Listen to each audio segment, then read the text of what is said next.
Coming up. Why can't Environment and Climate Change Canada post on its website the complete carbon tax model that it has been using so that Canadians and members of Parliament and everyone can see how far along we are in terms of reducing our emissions and how much that is attributable to the carbon tax? Is it proprietary? Because I recall wanting to be open by default. Why could somebody that has all of those conditions necessary not use the software and review the modeling? Why does it need to be completely contained? And have you brought in anybody else to use the specific model that you use, to consider other assumptions? Who would okay that? Who would okay what? Them having access to EC Pro. Well, they don't want access to EC Pro. They have their own model. You just said they would have access to it, so who would okay that? They would. This Guy's Garage. Like and subscribe. I listened quite attentively to some of the numbers that were being cited in the first hour of this meeting, and I just want to make sure I have the math correct. So in 2022, we had emissions were at 708 megatons, and the carbon tax was responsible for reducing 19 megatons in 2022. So by my math, that works out to a 3% reduction.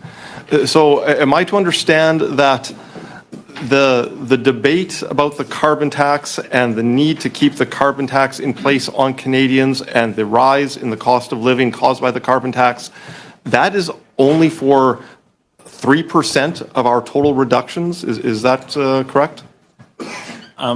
Thank you. I'll maybe perhaps start, and then I'll maybe turn to Derek to add some additional information. So it's the distinction between how much of the carbon price might have affected emissions in 1 year versus how much in 2030. And so when you've heard us talking about responsible for 1/3 of reductions, we are talking about the 2030 number. And so by 2030, our modeling suggests that the carbon price will have resulted in 78 megatons of reductions.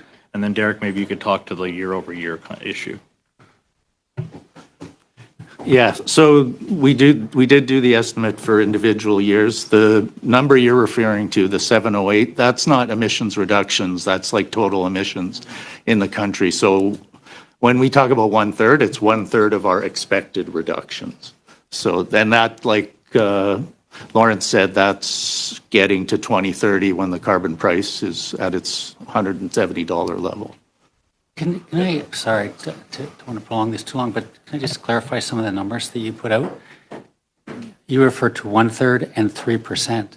3% is the reduction in total emissions, right? 1/3 of those reductions are attributable to carbon pricing.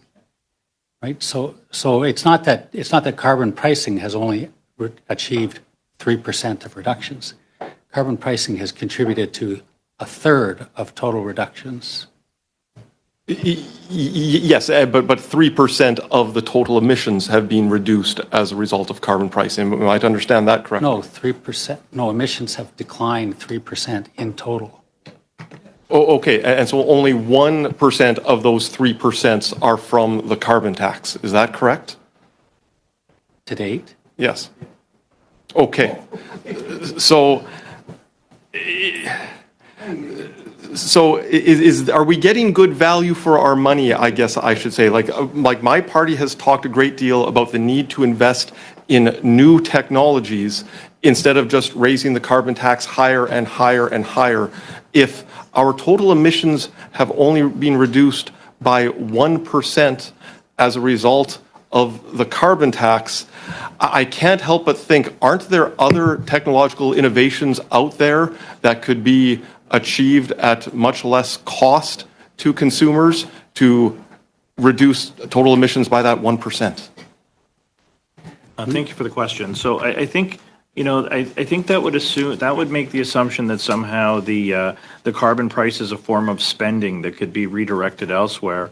Where I mean, in operation, the carbon price is something that is charged and then largely revenue neutral, where the funding is actually returned in various different ways, sending a price signal. But it's not as if the carbon price is in a sense using spending that could be directed elsewhere for technologies and so forth. Okay, so this committee has asked several times for the models that the department is using for its emissions calculations, and we've been redirected to a page on the department's website. We've gotten reports describing some of the formulas, but to date we have not received the entire model. And I was thinking the other day, if you go to the Elections Canada website, you can enter your postal code and look up, which riding you're in and where you go vote on election day. If you go to the Canada Post website, you can track where your parcel is if it's being delivered. Why can't Environment and Climate Change Canada post on its website the complete carbon tax model that it has been using, so that Canadians and members of Parliament and everyone can see how far along we are in terms of reducing our emissions and how much that is attributable to the carbon tax? Thanks for the question. Again, I'll start and then turn to Derek to provide additional detail. But, it's probably worth starting with saying what we actually have provided so far, and maybe try to clarify a few things that came up in the earlier rounds of questioning. So what we've done so far has been to provide all the assumptions that drive the two reference cases, the one reference case with the existing with measures and one with the additional measures. And we've given a complete list of all the federal activities and provincial activities that lead to those two different reference cases, which you'll recall from the OPQ or REF22 and REF22A. And so we provided that and the numbers associated with that. To be honest with you, the model itself, the model is actually, it's the code, it's the software language, it's a data set, and as I think we noted, it's 280,000 variables. It wouldn't really be a matter of posting a model on a website. You'd have to post a computer on a website, because the model is really ultimately all of these things working together. We'll have to stop there, but come up with the modeling outcome. Yeah, but we're at 6 minutes. Yeah. But basically what you're saying, Mr. Hansen, is a model. In the old days when you had printouts, computer printouts with lines and lines of code, so the model would be a bunch of printouts with lines and lines of code, I guess. Eric, may you explain it better than I'm capable of? Well, the code would actually be in the model, in the computer, right? Point of order, Mr. Chair. Yes. Just is the time up? Just if you're going to cut our Well, the time's time up. It was down. we weren't even we were over time. Yeah, I'm just in the second rounds. You often cut our time down, and I'm just wondering if we can try and avoid that happening. Oh yeah, no, that's for sure. Yeah, Thanks. That was my plan, to go the full thing. Yeah. Yeah, so, but basically it's code, and you can print out the code, and you can print out the formulas. But then I don't want to take up too much time on this. I was, yes. Mr. Chair, can you ask the witnesses if it's possible for the model to have a web interface? I don't even know what that means, but... Could you connect it to the internet so that everyone can see it instead of... Can you have a web interface? It's okay, that answers the question. Custom made for us. Thank you. We'll go now to Mr. Van Couverden. Okay, Mr. Van Couverden. Thank you, Mr. Chair. Appreciate the officials being here with us today. Mr. Moffat, I think the committee would benefit from clarification on one issue. I think we would like to know whether that 3% reduction referenced in an earlier answer was, did it take into consideration the hypothetical alternative to the curve that we saw? Because prior to 2015, we were on an accelerating upward trajectory with respect to our emissions. Since that has been turned around, and so the 3% reduction in emissions that was referenced and then characterized as a 1% allocation from carbon pricing seemed to be a little bit misleading from my perspective, although I recognize there was a lot of back and forth throughout that question. So could that be clarified, please? I'll start and again turn to Derek. But the number that was discussed, the 3%, I assume is with reference to an absolute a statement about Canada's absolute emissions relative to a previous year. So that of course that doesn't take into account avoided emissions. In other words, what the emissions would have been, and emissions, as we know, have grown steadily and increasingly for decades until the introduction of carbon pricing and complementary measures, which then, so for a fair kind of attribution of the impact of carbon pricing, one needs to account for not just where we are today, but all of the emissions that have been avoided as a result of those measures. The purpose of this meeting, the purpose of the minister coming here, is because this committee asked for the totality of the economic and emissions analysis. We're told it is EC Pro, it exists. I imagine it's on a USB, it doesn't need to be a web interface. I'm sure the committee can come for a tour. Can you honestly tell me that if the minister seems okay with it, are you content in the department with this information that has been requested and the totality of these documents being a complete analysis as per the text of the motions, the three motions? So I think what we have provided is all the assumptions that go into the model. So, everything that's assumed in terms of what measures are being put in place and or are already in place or are going to be put in place, and a comprehensive list of that from the federal and provincial governments. We have included a description of how the modeling is done, the idea of introducing a carbon tax into the model and then removing it again to determine the actual impact of the carbon price.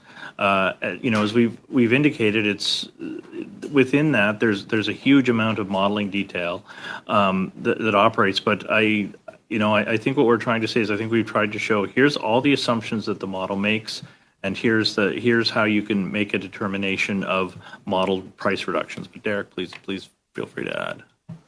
No, I think that's right. So like what you need for the modeling is the code. You need the custom software and like a strong enough computer to run it. So Do other people in Canada outside of ECCC have that? they use CGE models, but they don't use EC Pro model. That's a model that's specific. Is it proprietary? Because I recall wanting to be open by default. Why could somebody that has all of those conditions necessary not use the software and review the modeling? Why does it need to be completely contained? And have you brought in anybody else to use the specific model that you use? To consider other assumptions? You mentioned that there's basically two models, a with or without. We have a carbon tax or we don't. I imagine there's a lot of nuances to whether or not the effectiveness of that carbon tax based on market and economic considerations. I understand a whole bunch of variables. Why can't somebody else go and play with that? So Derek, it might be useful, I think, if you spoke a little bit to the peer review modeling the peer review of the model and its operation that we actually have done to date and do continue to do. So it's not really just a matter of Environment Canada's modelers determining that this is a good model, that there is an ongoing process of peer review. And you might want to speak to that a bit, Derek. We're out of time, but I think that I was going to ask you that question. I was going to ask you if it was peer reviewed, and you're saying that it is. Yes, we have had some peer review in the past through academic journals. Okay. We also have a process that was started in the ERP, where we're working with other Canadian modelers to share data and assumptions. Okay. We've had a couple of meetings with them. We have another meeting in 2 weeks. That's an important point. Okay, we have to stop there. Mr. Muntz, has the department ever conducted an emission projection using a scenario where the carbon tax was higher than $170 a ton?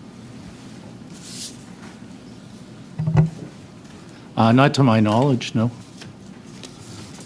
Okay, does the department emission model show the government can meet their 2050 emission targets without raising the carbon tax over $170 a ton? Sorry, did you say, what year did you say 50. 2050? 2050 is our net zero commitment. So does the price go over $170 a ton to get that target? I think the minister answered questions, I think, about the future of the carbon price post-2030. But John, I can turn it to you. That's correct. The government hasn't, neither the department nor the government has had any kind of formal discussion about possible increases to the carbon price. The 2050 target is a formal target. The government's emission reduction plan doesn't have a prescriptive pathway to achieve all of those reductions. It very clearly says that The current plan is a plan to move the economy in the direction of and to start taking some of the early actions needed to get to 2050. It doesn't include all of the measures needed. So it doesn't include a carbon price. Like, to do those projections, you have to have, it's based off a carbon price. Any projections out to 2050. We have a target out to 2050. Well, you have a projection to hit net zero by 2050. We have a projection, we have a target. Well, did the Environment Canada ever provide Nervaeus Consulting or research access to their emissions model EC Pro? We worked closely with the Canadian Climate Institute, who use the Navius model. We also, it's a small community in Canada of modeling. As I said, we've started up a multi-modeling forum to share models and data. But most of the data that Navius would get for their modeling would be from sources that we would use, the National Inventory Report or Statistics Canada data. So they had access to EC Pro? Though they have their own CGE model that they use. We talk to them. They can see our, like... The EC Pro, though, model? Yeah, they know how the EC Pro works, yeah. Okay, and they would be able to work with it. Okay. Yeah, and the model comparable in terms of results, whether they're looking at individual policies or overall progress. So really the two models they're from the same family, computable general equilibrium models. They're just customized in different ways for different organizations. Who would okay that? Who would okay what? Them having access to EC Pro? Well, they don't want access to EC Pro. They have their own model. You just said they would have access to it, so who would okay that? They would. Who would okay? Who would say, here's the EC Pro model that we've been asking for here at the committee? Oh, well, we would share. Who would give them that access?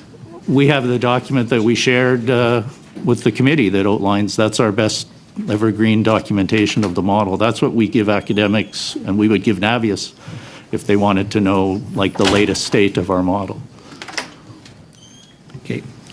Do Canadian hospitals pay a carbon tax on their energy bills? Over to you, John. Pardon? I'd ask the officials.